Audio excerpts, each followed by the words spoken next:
여러분, 이런 제품 뭔지 아시나요? 마치 스틱형 USB나 이어폰 케이스 같기도 하고요. 혹시 여러분 자녀분들 소지품에서 이런 것들이 발견된다면 이 영상 끝까지 시청하시기 바랍니다. 안녕하십니까, 동네의사 닥터입니다. 이쁜 액세서리처럼 생긴 이것들, 바로 액상형 전자담배입니다. 인터넷에서 간단히 성인 인증만 거친다면 쉽게 구할 수 있는 것들, 평소 액상형 전자담배에 관심 있는 분들 아니라면 전혀 모를 수밖에 없죠. 그런데 금연을 하기 위해 사용하는 액상형 전자담배가 오히려 청소년들이 담배를 시작하는 계기가 되고 있고, 요즘 많이 이슈화가 되고 있는 마약, 나 자신도 모르게 이 액상형 전자담배를 통해서 마약을 접할 수 있다는 사실 알고 계십니까? 니코틴을 섞은 특수형을 수증기 형태로 만들어 흡입하는 액상형 전자담배, 건강에 덜 해롭다는 인식이 있는데요. 담배에 불을 붙이거나 가열을 하는 연초나 관련형 전자담배보다 니코틴 자체를 제외하면 독성이 적기 때문이라고 주장하죠. 액상형 전자담배는 담배를 태우는 과정이 없기 때문에 타르가 발생하지 않는다는 겁니다. 그런데 문제는 이 니코틴은 어떻게 액상으로 만들고 또 이 공정 과정을 투명하게 공개를 하는가입니다.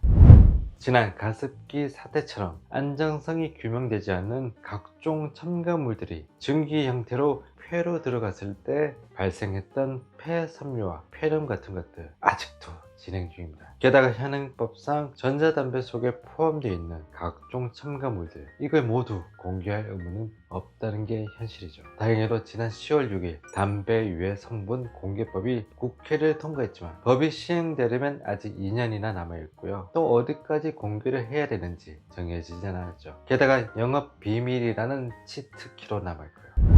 그런데 담배 회사에서는 이 액상형 전자담배 성분을 전부 공개하지 않고 있는데 그걸 흡입하는 게 인체에 문제가 없다는 논리, 저는 좀처럼 이해하기는 힘이 드는데요. 액상형 전자담배 속에는 니코틴만 들어있지는 않죠. 맛있는 맛과 향을 내기 위해, 그리고 그것들이 잘 섞이기 위해 여러가지 첨가물들이 들어가 있고, 그런 첨가물들이 이 호흡기 점막을 통해서 바로 흡수가 될 수 있는데 말이죠. 호흡기 점막을 통해서 약물이 흡수가 될 때는 위장관을 통해서 들어올 때 거치게 되는 간에서의 대사 과정, 즉 우리 몸에서 해독되는 과정 없이 곧바로 들어오기에 빠르게 흡수가 될 수밖에 없고요. 그만큼 위험할 수 있다는 겁니다. 따라서 그 첨가물들이 뭔지는 잘 모르지만 연초 담배보다 상대적인 위험성이 플러스 알파가 될 수 있고요, 마이너스 알파가 될 수 있는 겁니다.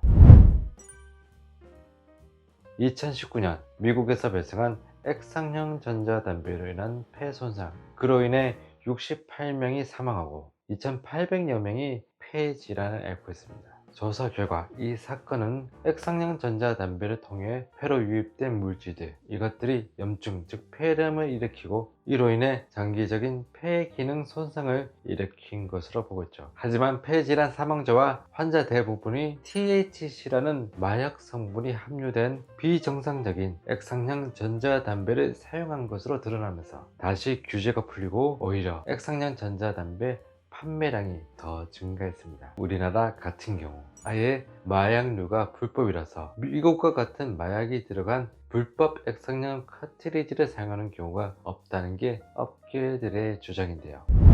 하지만 지금은 많이 바뀌었죠. 아니, 이제서야 수면 위로 올라왔을 수도 있습니다. 사람들이 많이 다니는 강남 한복판에서, 그것도 청소년들에게 마약을 팔고 있는 현실, 전자담배 속에 액상형 혼합 대마를 넣어서 청소년들에게 판매했다는 뉴스 심심치 않게 나옵니다. 게다가 복숭아, 수박 같은 과일 향이 나는 액상형 전자담배, 담배 특유의 냄새는 전혀 나지 않고요, 모양도요 휴대폰 액세서리처럼 예쁩니다. 액상형 전자담배에 관심 있는 분들 아니면 전혀 눈치를 못 채죠. 게다가 액상형 전자담배는 관련형 전자담배, 연초와는 달리 공산품으로 분류가 되기 때문에 자판기나 무인 점포에서도 쉽게 구매할 수 있습니다. 액상형 전자담배, 우리 청소년들을 유혹하고 있는 거죠.